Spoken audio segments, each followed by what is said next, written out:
Good morning students, MCom semester 2 cost accounting 1। आज आपका cost accounting 1 का जो वीडियो है वो एमसीक्यू के बारे में है। मैं आपको 3 साल के 2019, 18 और 17 के एमसीक्यू करवा रही हूँ। दूसरी चीज़, इस पर्टिकुलर सब्जेक्ट में थ्योरी बहुत इंपॉर्टेंट है, बहुत मायने रखती है in terms of your long question as well as your MCQs. मैंने आपको 2 वीडियो इस पर्टिकुलर सब्जेक्ट के पोस्ट किए हुए हैं जिसमें मैंने आपको थ्योरी एक्सप्लेन की है। क्यों मैंने थ्योरी एक्सप्लेन की है उसकी वजह यही है कि आपके लॉन्ग क्वेश्चन के साथ साथ आपके एमसीक्यू शॉर्ट क्वेश्चंस, उन सब में ये बहुत ज़रूरी है। ओके, चलिए let's start with the April 2019 cost accounting 1। ये आपका 70 मार्क्स का क्वेश्चन पेपर है और इसके अंदर आपके जो एमसीक्यूज़ हैं वो काफ़ी सारे हैं, तो वो हमारे लिए एक एडवांटेज हो जाता है जब हम 70 मार्क्स का पेपर सॉल्व करते हैं। Okay, if non integrated accounting credit purchase of material is credited to, आपका पहला चैप्टर है जिसमें integrated account and non integrated account ऐसे 2 पार्ट है। नॉन इंटीग्रेटेड अकाउंटिंग में शॉर्ट सम करना और थ्योरी करना, और इंटीग्रेटेड अकाउंटिंग में आप बड़े सम्स करना। ओके, तो एमसीक्यूज जो है वो नॉन इंटीग्रेटेड अकाउंटिंग में से अच्छे खासे आ सकते हैं। So here your answer is general ledger adjustment account, यानी कि ए। दूसरा है, if non integrated accounting abnormal wastage of material is debited to, इस पर्टिकुलर मेथड में एबनॉर्मल वेस्टेज कहाँ पे डेबिट होता है, तो it will debit to costing P&L account A. In non integrated accounting under recovery of factory overhead is, same non integrated का MCQ है, factory overhead की रिकवरी कौन से अकाउंट में डेबिट होती है, तो it is debited to your P&L, it is debited to your costing P&L account, यानी कि यही फर्स्ट वाला ए आपका ऑप्शन है। चलिए let's start with the number 4। In integrated accounting system depreciation on factory asset is debited to. So ये particular integrated accounting का MCQ है जहाँ पर फैक्ट्री असेट्स की जो डेप्रिसिएशन है वो किस अकाउंट में डेबिट किया जाता है, तो it will be debited to factory overhead account, यानी कि ए अगेन। 5th नंबर का, in non integrated accounting credit sales is debited to general ledger adjustment account, again A. In integrated accounting system prepaid rent included in factory overhead, factory overhead में अगर prepaid rent है तो किस account में debit होगा, तो it will be debited to prepaid rent account, यानी कि फर्स्ट क्वेश्चन के 5 एमसीक्यू का आंसर ए है। चलिए दूसरे क्वेश्चन पे जाते हैं। आपको साथ में ये भी बताती जाऊंगी कि किसमें थ्योरी मैंने आपको करवाई है। If the overhead absorbed are higher than actual overhead incurred, the situation is called, आपके जो एब्जॉर्ब्ड ओवरहेड है वो ज़्यादा हो आपके एक्चुअल ओवरहेड से, तो उस पर्टिकुलर सिचुएशन को क्या कहते हैं, it is called over absorption. B, in ABC analysis of inventory A class items require, A class item महंगी है, वैल्यूएबल है, रेयर है, प्रीशियस है, तो वो आइटम को क्या चाहिए, तो टाइट और स्ट्रिक्ट कंट्रोल चाहिए आपको, एकदम से उसका बहुत ज़्यादा ध्यान रखना होता है क्योंकि वो बहुत महंगी होती है। ये एमसीक्यू आपको एबीसी के जो डिफरेंस है या फिर उसकी थ्योरी है वो करने पर आ जाएगा। चलिए, ईओक्यू का फॉर्मूला आपको आना चाहिए 2AO/C, जो आप SY सेकेंड ईयर से सीख रहे हैं। ए डिनोट्स फॉर, ए को क्या कहते हैं, it is called annual consumption. See, ज़रूरी नहीं है कि क्वेश्चन नंबर 1 में सारे आंसर का ऑप्शन ए है, तो बी में भी ऐसी कोई रिदम बनी होगी, there is no rhythm. So here simply the first is B, second is B and the third is C. Okay, कई बार जानबूझ के भी ऐसा किया जाता है। Which of the following causes of labour turnover rate is avoidable cause, यानी कि लेबर टर्नओवर रेट क्या होता है कि आपकी फैक्ट्री में से लेबर जो आपका काम छोड़ के जाते हैं उसको जब हम कैलकुलेट करते हैं तो उसे टर्नओवर रेट कहते हैं। उसमें कौन सा रीज़न है जिसको आप अवॉइड कर सकते हैं, हाँ भैया वो कम करे तो शायद लेबर छोड़ के ना जाए। पर्सनल प्रोग्रेस, मैरिज, रिटायरमेंट की dissatisfaction with the job, and the right answer is dissatisfaction with the job. आप उसका जो डिससेटिस्फैक्शन है जिस भी चीज़ का, उसे अगर आप रिमूव करते हैं तो लेबर टर्नओवर रेट कम किया जा सकता है।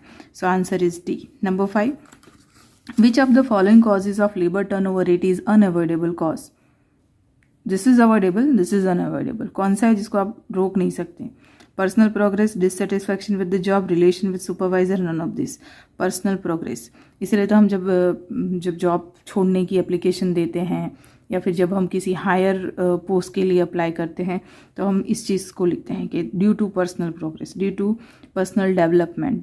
ओके, क्योंकि हमेशा प्रोग्रेस करने के लिए आपको एक स्टेप आगे बढ़ने के लिए एक चीज़ को छोड़ना पड़ता है। कई लोग इसलिए नहीं छोड़ पाते हैं क्योंकि वो इतने अटैच हो जाते हैं और इस वजह से कई बार एक ही जगह पे बंधे रह जाते हैं। चलिए, cost reduction involves, cost reduction में और क्या क्या चीज़ें आ सकती हैं? Reduction in government tax, reduction in cost on permanent basis, reduction in cost on temporary basis and none of this, reduction in cost in permanent basis. इसमें कोई रिदम नहीं है, सब आंसर उल्टे सीधे हैं, ABCD कहीं में से, तो कोई फंडा याद मत रखना। दूसरी चीज़, कॉस्ट रिडक्शन वाला, दिस लिबर टर्नओवर के कॉज वाला, ये ABC वाला, ये बहुत रिपीटेडली पूछे गए MCQ में से है। चलिए आगे बढ़ते हैं। क्वेश्चन नंबर 3, क्वेश्चन नंबर 3 में सबसे पहला, it is possible to ascertain most accurate and realistic product cost by adopting. आपको प्राइस डिसाइड करनी है और कौन सी चीज़ से आप मोस्ट एक्यूरेट और रियलिस्टिक डिसाइड कर सकते हैं, and your answer is ABC, cost, activity based costing. Number 2, in activity based costing are cost center, किसे कॉस्ट सेंटर कहते हैं? तो कॉस्ट पूल्स को कॉस्ट सेंटर कहते हैं। इसकी which of the following activities connected with the cost driver? हाँ, cost drivers learn करना, of number of workers, cost pool नहीं, हाँ कॉस्ट ड्राइवर्स। ये इस तरह के MCQ आएंगे कि नंबर ऑफ वर्कर्स के साथ कौन सा कॉस्ट ड्राइवर होता है, कौन सी एक्टिविटी कनेक्टेड होती है? तो नंबर ऑफ वर्कर के साथ होता है रिक्रूटमेंट। सिंपल सी चीज़ है ना, उसका कॉस्ट ड्राइवर क्या होगा? तो रिक्रूटमेंट होगा। 4th number, which of the following activities connected activity with the cost driver of number of purchase order? Purchase order के साथ कौन सा कॉस्ट ड्राइवर होगा? तो सारा, analysis of proposal, issue of purchase order, negotiation with the supply, तीनों जरूरी है, यानी कि all of the above. Okay. Number 5, the appropriate cost driver for repair and maintenance overhead expenses. अब रिपेयर एंड मेंटेनेंस के लिए कौन सा कॉस्ट ड्राइवर अप्रोप्रिएट है? तो नंबर ऑफ सेटअप्स। ओके, सो ये आपको याद रखना है कि मुझे सारे कॉस्ट ड्राइवर अच्छे से लर्न करके एग्ज़ाम देने जाना है। मिनिमम 2 मैक्सिमम 3 MCQs में से बन सकते हैं। हाँ, लेकिन ये इसमें ज़्यादा MCQ, एक तो मिनिमम आएगा कॉस्ट ड्राइवर में से। ओके, चलिए number 4, last one, which of the following factor is internal factor affecting pricing policy? ये भी बहुत बार पूछा जाने वाला। प्राइसिंग पॉलिसी में इंटरनल फैक्टर कौन है? Demand and supply, competitor price, goal of the company, none of this. Obviously internal factor हमारा ये होगा गोल ऑफ द कंपनी, बाकी सब एक्सटर्नल है। वेरिएबल कॉस्ट प्राइसिंग है also known as marginal cost pricing. इनमें से भी पूछें तो भी आना चाहिए कि वेरिएबल कॉस्ट और marginal costing. Which of the following is external factor affecting pricing policy? Internal, external. Quality of the product, cost of the product, competitors price, none of this, competitors price. Conversion cost includes, ये आपके दूसरे subject में भी आता है। Conversion cost में क्या include होता है? तो कन्वर्जन कॉस्ट में हमेशा याद रखो प्रोडक्शन ओवरहेड इंक्लूड होता है, यानी कि जहाँ पर भी प्रोडक्शन ओवरहेड हो ये आ जाएगा। कंट्रीब्यूशन, कंट्रीब्यूशन किसे कहते हैं? S - V = C। लेकिन दूसरा फॉर्मूला कंट्रीब्यूशन का क्या है? सेल्स इंटू PV रेशियो, यानी C, A and B both. 3rd year BCom के मेरे वीडियो है इंग्लिश गुजराती दोनों में, मार्जिनल कॉस्टिंग के, आप उसे देखिए, उसमें आपको ये सारा आ जाएगा। चलो गुजराती में फटाफट समझा देती हूँ। બિન સંકલિત હિસાબી પદ્ધતિમાં માલસામાનની ઉધાર ખરીદી કોના ખાતે જમા થાય છે? સામાન્ય ખાતા હવાલા ખાતે. બિન સંકલિત હિસાબી પદ્ધતિમાં માલસામાનનો અસામાન્ય બગાડ કોના ખાતે ઉધારાય છે? કોસ્ટિંગ P&L અકાઉન્ટ, એટલે કે પડતર નફા નુકસાન ખાતે. બિન સંકલિત હિસાબી પદ્ધતિમાં કારખાનાના પરોક્ષ ખર્ચની ઓછી વસૂલાત પડતર નફા નુકસાન ખાતે. સંકલિત હિસાબી પદ્ધતિમાં કારખાનાની મિલકત પરનો ઘસારો કોના ખાતે ઉધારાય છે? કારખાના પરોક્ષ ખર્ચ. બિન સંકલિત હિસાબી પદ્ધતિમાં ઉધાર વેચાણ કોના ખાતે ઉધારાય છે? સામાન્ય ખાતા વહી હવાલા ખાતે. અને સંકલિત હિસાબી પદ્ધતિમાં કારખાનાના પરોક્ષ ખર્ચમાં જે અગાઉથી ચૂકવેલ ભાડું હોય એ અગાઉથી ચૂકવેલ ભાડા ખાતે જ ઉધારાશે. તમારે સંકલિત અને બિન સંકલિત હિસાબોમાં બિન સંકલિત હિસાબોની થિયોરી કરીને જવાની, એમાંથી MCQ વધારે આવે છે. ચલો, અને સંકલિત હિસાબોમાં આપણે દાખલા કરીએ એટલે એના MCQ પૂછાય તો એ આપણને આમે આવડે, બરાબર. ચલો, સેકન્ડ, જો વસૂલ થયેલ પરોક્ષ ખર્ચ ખરેખર થયેલ પરોક્ષ ખર્ચ કરતાં વધારે હોય તો આ સ્થિતિને કઈ સ્થિતિ કહેવાય છે? તો આ સ્થિતિને અધિક વસૂલાત કહેવાય છે. માલ સામાનમાં ABCમાં એને કઈ વસ્તુ પર જરૂરી છે નિયંત્રણ? તો કડક નિયંત્રણ જરૂરી છે. EOQમાં એ એટલે શું? એ એટલે એન્યુઅલ કન્ઝમ્પશન, વાર્ષિક વપરાશ. ચલો, નંબર 4, મજૂરી ફેરબદલી દરના નીચેના કારણો પૈકી કયું કારણ દૂર કરી શકાય એવું છે? કાર્યનો અસંતોષ. અને મજૂર ફેરબદલીમાં કયું કારણ અનિવાર્ય છે? તો વ્યક્તિગત ઉત્કર્ષ. પડતરના ઘટાડામાં સમાવિષ્ટ કઈ બાબતો છે? તો અહીંયા પડતરમાં ઘટાડો કાયમી હોવો જોઈએ. બી આવે. હા, ચલો ક્વેશ્ચન નંબર 3. ખાલી જગ્યા અપનાવવાથી વસ્તુની સચોટ અને વાસ્તવિક પડતરનું નક્કી કરવું શક્ય છે. ABC and your right answer is 1. પ્રવૃત્તિ આધારિત પડતર પદ્ધતિ. પ્રવૃત્તિ આધારિત પડતર પદ્ધતિમાં કયા પડતરના કેન્દ્રો છે? તો બી કોસ્ટ પુલ એટલે કે પડતર સમૂહો. નીચેના પૈકી કઈ પ્રવૃત્તિ પડતર ચાલક કામદારોની સંખ્યા સાથે સંકળાયેલી છે? ભરતી પ્રવૃત્તિ એટલે કે આજે તમારે કોસ્ટ ડ્રાઈવર જે કરવાના છે એટલે કોની સાથે કઈ પ્રવૃત્તિ સંકળાયેલી છે તમારે એ બધા કરીને જવાના છે. એમાંથી મિનિમમ 1 થી 2 MCQ આવશે. ઓકે, જો આમાં 3 છે. નીચેની પ્રવૃત્તિ પૈકી કઈ પ્રવૃત્તિ પડતર ચાલક ખરીદી ઓર્ડરની સંખ્યા સાથે સંકળાયેલ છે? બધા જ. ખરીદી ઓર્ડર માટે બધું જ જરૂરી છે. ડી આવે. સમારકામ અને જાળવણી પરોક્ષ ખર્ચા માટે યોગ્ય પડતર ચાલક ખાલી જગ્યા છે. તો જ્યારે તમારે ગોઠવણીની સંખ્યા, તમારી મશીનની ગોઠવણીની સંખ્યા, આ 3 MCQ એ બધા આ પ્રવૃત્તિઓ સાથે સંકળાયેલા છે, એ તમારે કરવાના છે. બરાબર. ઇંગ્લિશમાં કોસ્ટ ડ્રાઈવર, ગુજરાતીમાં પ્રવૃત્તિઓ, સંકળાયેલ પ્રવૃત્તિઓ. ચલો એના પછી ક્વેશ્ચન નંબર 4. પહેલો, નીચે પૈકી કયું આંતરિક પરિબળ કિંમત નીતિને અસર કરે છે? તો આંતરિક પરિબળ માત્ર કંપનીનું ધ્યેય હોય. આ બધા બાહ્ય પરિબળ છે. માંગ અને પુરવઠો, હરીફોની કિંમત. બરાબર. ચલિત પડતર પર આધારિત કિંમત નિર્ધારણને કયા નામથી ઓળખવામાં આવે છે? ચલિત પડતર એટલે શું કહેવાય? માર્જિનલ એટલે કે સીમાંત પડતર એટલે સી. નીચે પૈકી કયું બાહ્ય પરિબળ છે? આ આંતરિક, અહીંયા બહાર. બાહ્ય પરિબળ સી, હરીફોની કિંમત. બરાબર. એની પર આપણો કંટ્રોલ ના હોય. રૂપાંતર પડતરમાં કોનો સમાવેશ થાય છે? હંમેશા યાદ રાખવાના પરોક્ષ ખર્ચાનો, કારખાનાના. ફાળો એટલે શું? તો વેચાણ માઇનસ ચલિત ખર્ચા એટલે ફાળો થાય, અને વેચાણ ગુણ્યા નફા જથ્થાનો ગુણોત્તર એટલે ફાળો થાય. એટલે તમારો રાઈટ આન્સર આવે સી, એ અને બી બંને. બરાબર. ચલો આ થઈ ગયા તમારા 2019ના કોસ્ટિંગ 1ના પેપર. હવે હું તમને કરાવીશ 2018ના કોસ્ટિંગ 1ના પેપર. ચલો 2018 અને 17 બંને.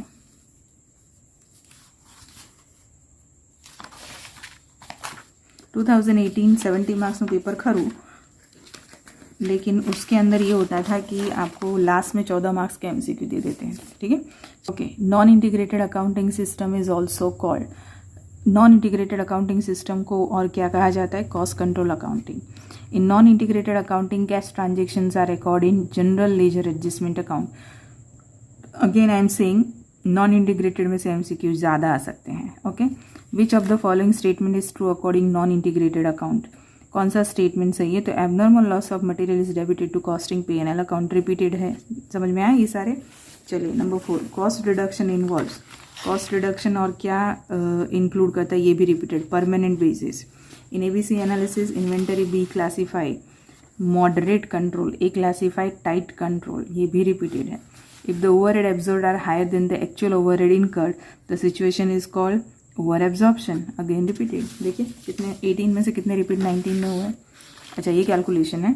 If the absorption rate is 130 per hour, the production hours are 300, है ना, and the under absorption costing 3000, then actual overhead. तो पहले तो 130 इंटू 300 करेंगे तो 13 3 39,000 एंड 3000. कैलकुलेशन मैंने यहाँ करा हुआ है, रफ में करा हुआ है. Actual overhead minus overhead absorb is equal to under absorption. Actual overhead कितना है? नहीं दिया है, तो ओवर एब्जॉर्ब को वहाँ चले जाएंगे तो प्लस हो जाएगा. तो अंडर एब्जॉर्प्शन 39,000 कैसे आया?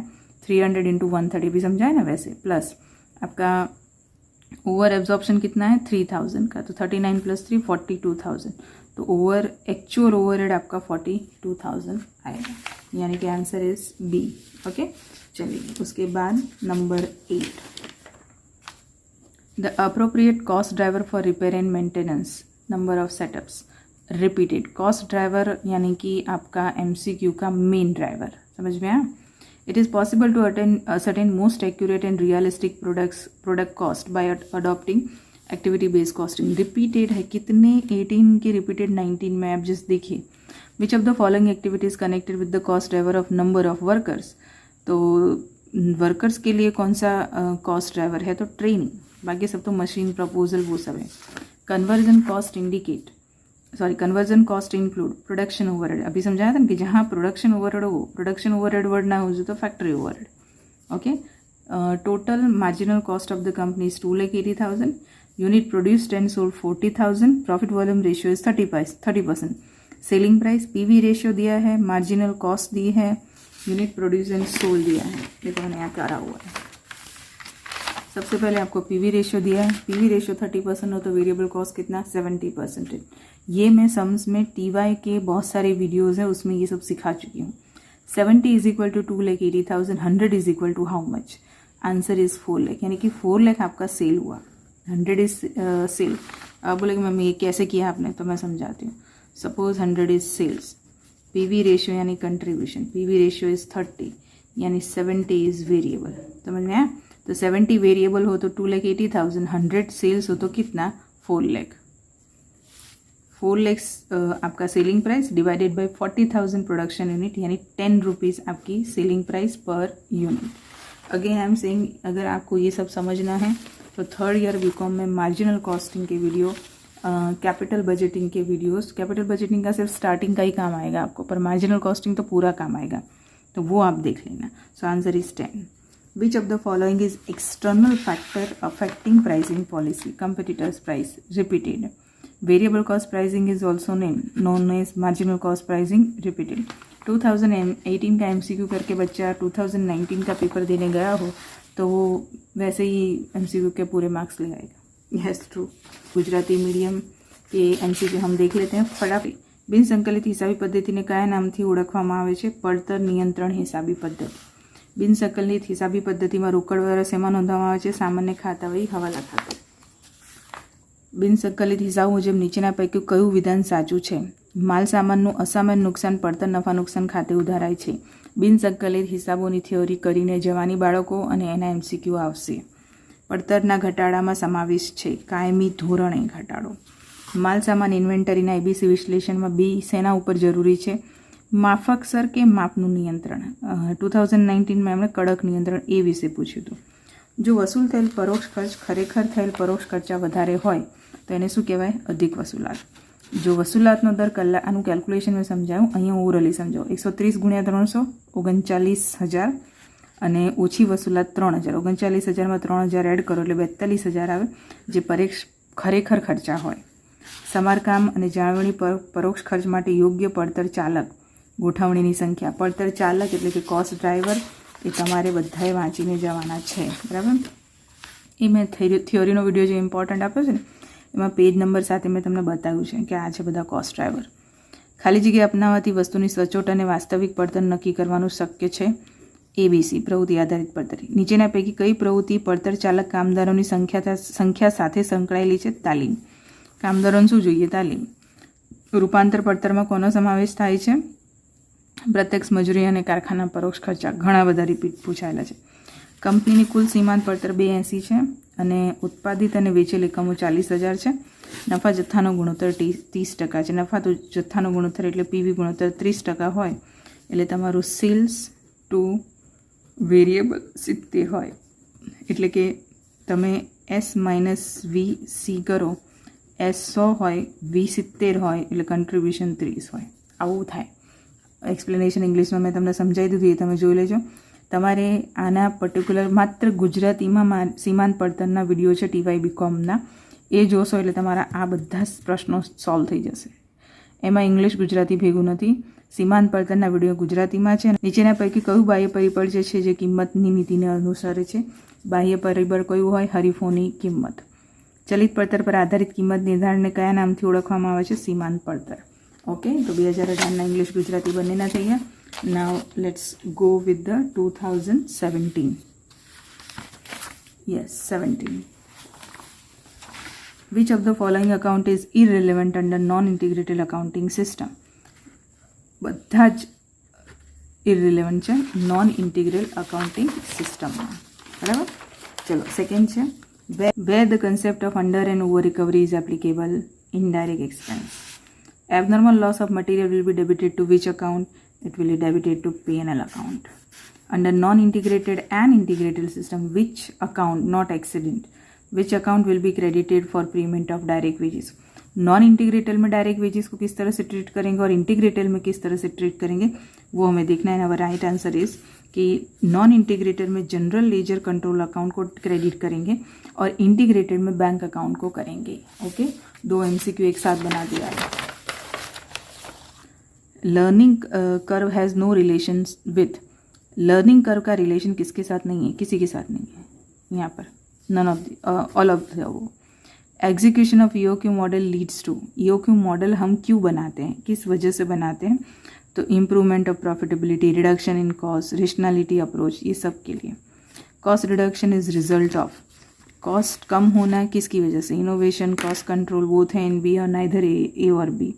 सो our answer is A, innovation. अब नए नए इनोवेशन करें तो कॉस्ट रिडक्शन कम होता है, कॉस्ट रिडक्शन होता है। ये क्या हुआ, activity based costing has relation with, activity based costing का रिलेशन किसके साथ है, कहाँ गया, एक्टिविटी बेस्ड कॉस्टिंग का रिलेशन खर्चों के साथ है, overhead. Which of the following is not terminology of activity based costing, इसमें से कौन एक्टिविटी बेस्ड कॉस्टिंग की टर्मिनोलॉजी नहीं है, the right answer is MRP। Okay, which of the following is most appropriate cost driver for dispatch cost, dispatch cost के लिए कौन appropriate cost driver है, डिलीवरीज। आप प्रोवाइड करो। Total cost plus pricing means, आपकी total cost plus जो method है pricing की, उसका मतलब क्या होता है, तो उसका मतलब सब होता है, direct, indirect, fix, variable, manufacturing, क्योंकि टोटल कॉस्ट में सब आ जाता है। ये प्राइसिंग के मेथड्स आपको करने हैं। What is not correct for marginal cost plus pricing, marginal cost में marginal cost plus pricing method जो है उसमें से क्या चीज़ करेक्ट नहीं है कि, तो फिक्स कॉस्ट नहीं कंसिडर करते हम उसमें। चलिए फिर आपका एक MCQ कैलकुलेशन का जो मैं लास्ट में कराती हूँ, पहले थियरी लास्ट वाला पढ़ो। Pricing decision is, pricing decision किसे कहते हैं, तो प्राइसिंग डिसीजन यानी प्रॉफिट प्लानिंग डिसीजन। आप प्राइस इतना ध्यान से डिसाइड इसीलिए करते ताकि आपको प्रॉफिट हो। अब हम करते हैं 13 नंबर का MCQ। देखो आपको कहा है, पहले पढ़ लो। इन्वेस्टमेंट दिया है फिक्स असेट में, करंट असेट्स में, इक्विटी कैपिटल दिया है, करंट लायबिलिटीज दिया है, प्रोडक्शन कॉस्ट दिया है फॉर 5 लाख यूनिट्स, कंपनी को 30% रिटर्न ऑन इन्वेस्टमेंट चाहिए। What will be the selling price, selling price decide करो भाई। चलिए तो सेलिंग प्राइस डिसाइड करने से पहले हम अपना इन्वेस्टमेंट देते हैं। तो फिक्स असेट में इन्वेस्टमेंट है 10 lakh, then your next investment in current assets 5 lakh, उसके बाद आपका करंट लायबिलिटीज़ है तो 15 lakh minus current liabilities 3 lakh, तो कितना हुआ 12 लाख हो गया। उस 12 लाख पर आपको 30% रिटर्न कमाना है। This is our investment, working capital investment 3,60,000। लेकिन हमने प्रोडक्शन कॉस्ट 50 लाख है तो हम इसमें 50 लाख ऐड करेंगे। ऑलरेडी प्रोडक्शन कॉस्ट भी तो हमें निकालनी है, सिर्फ मार्जिन ही थोड़ी निकालना है। तो 53,60,000 उसको हम सेलिंग प्राइस यूनिट से डिवाइड करते हैं। 5 लाख हमारी यूनिट्स है, so 53,60,000 divided by 5 lakh units and your answer is 10.72। ये हमारा आंसर है कि हम अगर 10 रुपये और 72 पैसा हमारी सेलिंग प्राइस पर यूनिट रखें तो हमें ये सब इन्वेस्टमेंट वगैरह सब हमारा रिकवर हो सकता है। ओके, सो ये हो गया इंग्लिश में। अब करते हैं गुजराती में।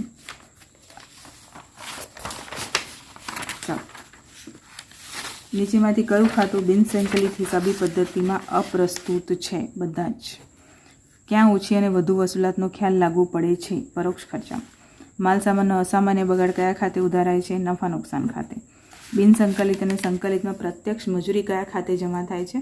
તો સૌથી પહેલાં સામાન્ય ખાતા વહી હવાલા ખાતે અને એના પછી બેંક ખાતે। એટલે કે બિનસંકલિતમાં સામાન્ય ખાતા વહી હવાલા અને સંકલિતમાં બેંક ખાતું। ઓકે, અધ્યયન વક્રને સંબંધ નથી। કોની સાથે સંબંધ નથી? આમાંથી એક સાથે એને સંબંધ નથી। આર્થિક વધી જથ્થાનું મોડલ શું કામ આપણે બનાવ્યું છે? ઉપરના બધા માટે નફો વધારો, ખર્ચા ઘટાડવા, બરાબર। પડતર ઘટાડો એ શેનું પરિણામ છે? સંશોધનનું પરિણામ છે। પ્રવૃત્તિ આધારિત પડતર પદ્ધતિને સંબંધ છે શિરોપરી ખર્ચ સાથે। ઓકે, નીચેમાંથી કઈ પ્રવૃત્તિ આધારિત પડતર પદ્ધતિની પરિભાષા નથી? MRP। નીચેમાંથી કયું પડતર ચાલક રવાનગી પડતર માટે વધુ યોગ્ય છે? ચાલક રવાનગી પડતર માટે માલ સોંપણીની સંખ્યા એ વધુ યોગ્ય છે। પડતર ચાલક, કોસ્ટ ડ્રાઈવર, આ તમારે બધાએ ગોખી નાખવાના છે। કુલ પડતર વત્તા કિંમત નિર્ધારણ એટલે શું? તો તમારો જવાબ આવે ઉપરના બધા, કારણ કે કુલ પડતરમાં બધા ખર્ચા આવે. સીમાંત પડતર વત્તા કિંમત નિર્ધારણ માટે શું સાચું નથી, તેમાં સ્થિર પડતરો ધ્યાનમાં લેવાય છે. છેલ્લું પહેલાં સમજાયું, કિંમત નિર્ધારણ યોગ્ય છે, એટલે કિંમત નિર્ધારણનો જે નિર્ણય છે એ શેના માટે છે? નફા આયોજનના નિર્ણય માટે છે. આ ઇંગ્લિશમાં હમણાં સમજાયું, ગુજરાતીમાં ઓરલી સમજાવી દઉં. સૌથી પહેલાં તમારું રોકાણ કેટલાનું છે, તો એક રોકાણ તમને આપી દીધું છે ઇક્વિટી શેર મૂડી, પણ તમારું વર્કિંગ કેપિટલ એટલે કે ચાલુ મૂડીનું જે રોકાણ છે એના માટે 10 લાખ સ્થિર રોકાણ પ્લસ 5 લાખ 15 લાખ, જવાબદારીઓ 3 લાખ માઇનસ કરો એટલે 12 લાખ, 12 લાખના 30% 3,60,000, 3,60,000ની અંદર તમારું ઉત્પાદન પડતર એડ કરો 50 લાખ એટલે 53,60,000, 53,60,000 ભાગ્યા કેટલા એકમો તમે બનાવો છો? 5 લાખ. 53,60,000 ભાગ્યા 5 લાખ કરશો, તમારો જવાબ આવશે C 10.72. ઓકે, ચલો આ સાથે અહીંયા તમારું ગુજરાતીનું પણ પતી ગયું. So in this video we have completed 19, 18 and 17 MCQ. MCQ इस वीडियो में जो दिखाए वो ध्यान से लर्न कर लेना. थ्योरी के लिए मैंने ऑलरेडी वीडियो डाला, उसे देख लेना, और जो वहाँ पर भी आपको समझाया कि आपको क्या करना है. चलिए स्टूडेंट, मिलते हैं नेक्स्ट वीडियो में. Bye everyone and best of luck.